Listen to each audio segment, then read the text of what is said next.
Dah, aku mulai ya. Assalamualaikum warahmatullahi wabarakatuh. Selamat malam semuanya. Waalaikumsalam warahmatullahi wabarakatuh. Waalaikumsalam warahmatullahi wabarakatuh. Sebelumnya saya ucapkan terima kasih kepada rekan-rekan semuanya yang sudah menyempatkan hadir pada hari ini ya, walaupun via daring. Eh, di sini saya Hana Febrianti Rahayu selaku moderator akan menuntun jalannya presentasi ini hingga selesai. Dan sebelumnya silakan kepada rekan-rekan untuk memperkenalkan dirinya terlebih dahulu. Oke, Assalamualaikum perkenalkan warahmatullahi nama Assalamualaikum warahmatullahi wabarakatuh. Saya Dava Syamatela Waalaikumsalam. dengan NPM digit terakhir 139. Oke, perkenalkan nama saya Saira Azaria dengan NPM 3 digit terakhir 140. Perkenalkan, nama saya Saida Indah Nur Latifah dengan 3 digit NPM terakhir 138. Nama saya Putri Tiara dengan NPM digit 3 terakhir 149.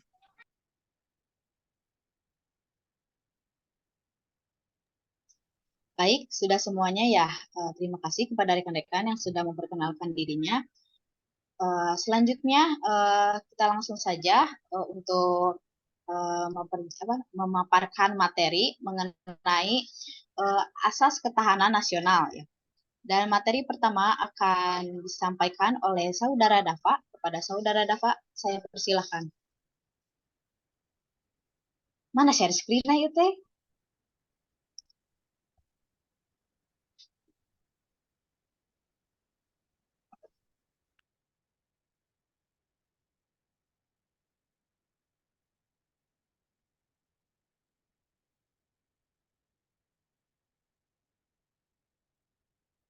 Ya, yang pertama adalah pengertian dari ketahanan nasional.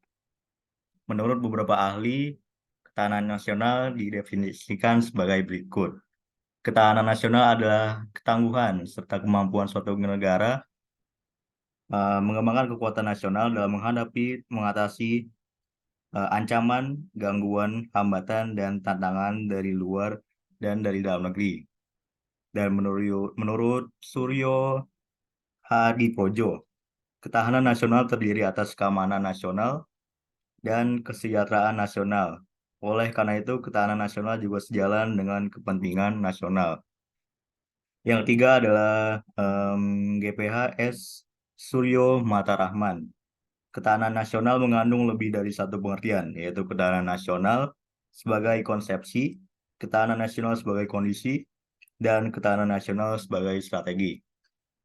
Yang keempat adalah Sumarno. Ketahanan nasional adalah terintegrasinya semua aspek kehidupan dalam kehidupan suatu bangsa. Jadi kesimpulan akhirnya adalah pada dasarnya ketahanan nasional merupakan sebuah kompetensi dan kekuatan suatu bangsa um, semua aspek kehidupan rakyat. Yang selanjutnya adalah konsepsi ketahanan nasional. Konsepsi ketahanan nasional, negara Indonesia merupakan sebuah pengembangan dari kekuatan power negara Indonesia melalui sistem pengelolaan negara demi terciptanya keamanan dan kesejahteraan yang berimbang dan dalam berbagai aspek kehidupan secara menyeluruh berlandaskan Pancasila, Undang-Undang Dasar 1945, dan Wawasan Nusantara. Um, dan konsepsi ketahanan nasional dapat dijadikan dasar atau landasan dalam kajian ketahanan di, sebagai tolak ukur kompetensi dalam pengembangan kemampuan diri bangsa Indonesia.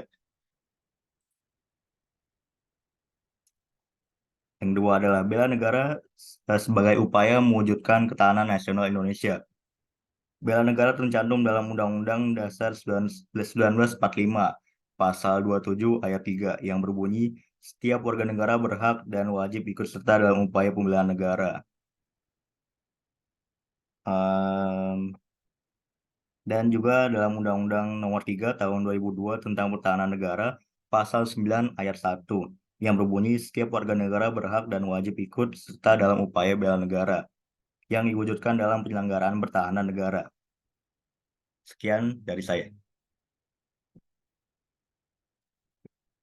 Baik, terima kasih kepada Dapa yang telah memaparkan materinya.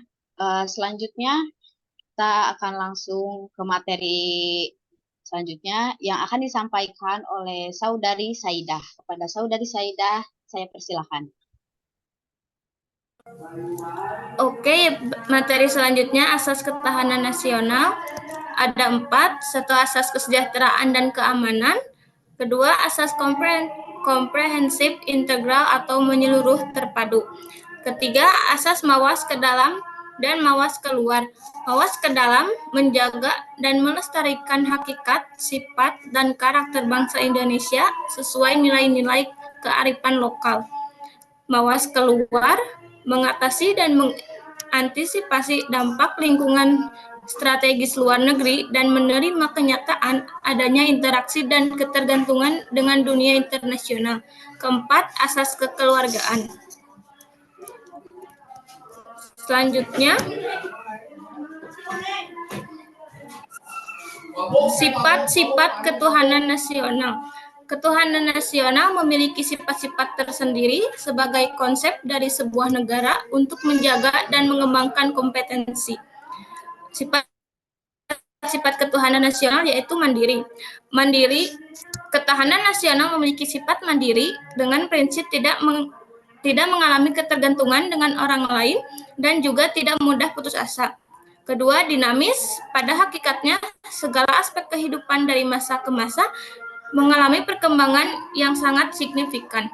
Oleh karena itu, konsep ketahanan nasional perlu bersifat dinamis sejalan dengan arus perkembangan zaman. Ketiga, kewibawaan. Keberhasilan konsepsi ketahanan nasional di Indonesia yang seimbang dan berkelanjutan akan meningkatkan kompetensi, keterampilan, dan ketahanan mental bangsa Indonesia. Hal ini dikarenakan semakin tinggi dan kuatnya ketahanan nasional sebuah negara, maka kewibawaan negara tersebut akan meningkat di hadapan dunia. Dan yang terakhir, konsultasi dan kerjasama. Konsepsi ketahanan nasional di Indonesia tidak menonjolkan sikap angkuh, monopoli, dan otoriter. Ketahanan nasional Indonesia lebih mengutamakan sistem konsultatif dan kerjasama. Sekian dari saya. Terima kasih kepada Saidah yang telah memaparkan materi. Materi selanjutnya akan disampaikan oleh Saudari Puput. Kepada Saudari Puput, dipersilakan.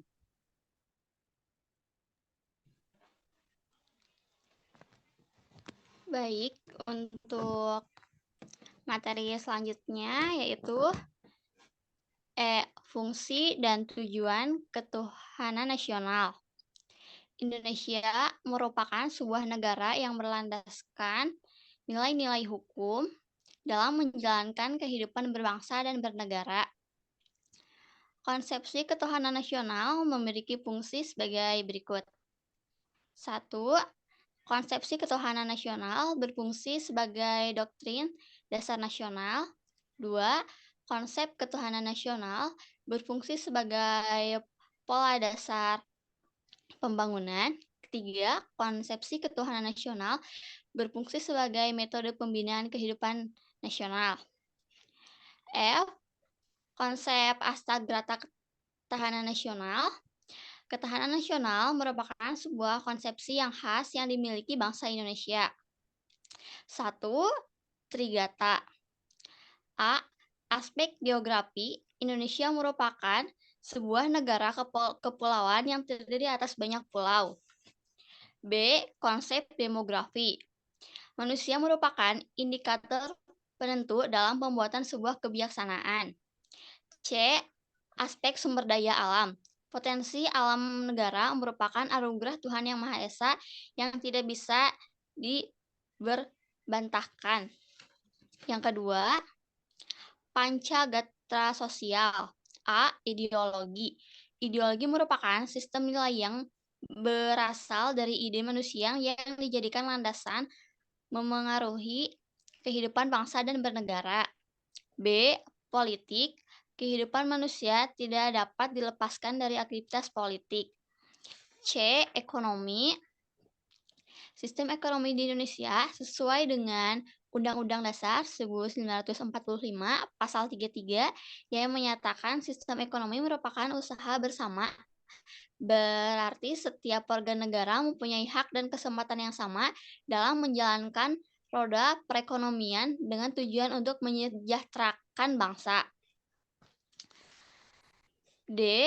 Sosial budaya mengatakan bahwa manusia adalah makhluk sosial.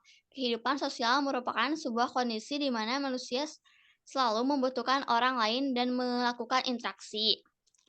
E. Pertahanan keamanan. Manifestasi dari pertahanan dan keamanan bisa dianalisis dari filtrasi yang dilakukan oleh bangsa Indonesia. Sekian dari saya, terima kasih. Baik, terima kasih kepada Puput yang telah memaparkan materinya. Langsung saja, materi selanjutnya akan disampaikan oleh Saudari Syaira. Pada Saudari Syaira, saya persilakan. Baik, terima kasih kepada moderator yang telah mempersilahkan saya untuk menjelaskan materi selanjutnya. Di sini saya akan menjelaskan tentang ancaman, tantangan, hambatan, dan gangguan atau yang disingkat dengan ATHG. Sebelum kita analisis ancaman, tantangan, hambatan, dan gangguan, sebaiknya kita mengetahui pengertian dari masing-masing poin. Yang pertama, ada ancaman. Ancaman berarti setiap usaha dan kegiatan, baik dari dalam negeri maupun luar negeri yang dinilai membahayakan kedaulatan negara, keutuhan wilayah negara, dan keselamatan negara tersebut. Yang selanjutnya ada tantangan. Tantangan adalah suatu hal atau upaya yang bertujuan menggugah kemampuan atau yang disebutkan dalam Kamus Besar Bahasa Indonesia, menjelaskan tantangan merupakan hal atau objek yang menggugah tekad untuk meningkatkan kemampuan mengatasi masalah. Artinya, sebuah hal yang membuat kita semakin tekad dalam melakukan sesuatu dan mendapatkan hasilnya. Yang selanjutnya, hambatan. Hambatan adalah kegiatan yang dilakukan baik di luar negeri maupun baik dari luar negeri maupun dari dalam negeri yang bertujuan untuk menghalangi perkembangan positif sebuah negara. Lalu yang selanjutnya ada gangguan. Gangguan merupakan usaha yang berasal dari dalam dan dari luar negeri yang bertujuan untuk mengganggu stabilitas sebuah negara. Selanjutnya, mari kita analisis ancaman, tantangan, hambatan, dan gangguan yang ada di Indonesia. Kategori pertama adalah ancaman. Ancaman ada dua kategori, yaitu ada ancaman militer dan ancaman non-militer. Ancaman militer merupakan sebuah ancaman menggunakan kekuatan bersenjata yang dinilai membahayakan keutuhan dan kedaulatan negara. Yang selanjutnya ada ancaman non-militer. Menurut Indrawan, ancaman non-militer pada hakikatnya adalah ancaman yang menggunakan faktor-faktor non-militer yang dinilai mempunyai kemampuan yang membahayakan kedaulatan negara, keutuhan wilayah negara, dan keselamatan segenap bangsa. Yang selanjutnya ada hambatan. Tantangan. Tantangan terbagi menjadi 3. Yang pertama ada intervensi. Intervensi merupakan keikutsertaan pihak luar dalam berbagai kebijakan dalam sebuah negara. Yang selanjutnya ada KKN atau korupsi, kolusi, dan nepotisme. KKN merupakan sikap tidak terpuji dan tidak bertanggung jawab karena sangat merugikan masyarakat di sebuah negara. Yang selanjutnya ada kriminalitas. Kriminalitas merupakan tindakan yang tidak taat hukum dan dapat membawa dampak negatif terhadap keamanan dan kenyamanan masyarakat. Yang selanjutnya ada hambatan. Hambatan terbagi menjadi 4. Yang pertama ada konflik. Konflik akan langsung berdampak pada integrasi sosial. Dengan adanya konflik akan melemahkan ketahanan nasional sebuah negara.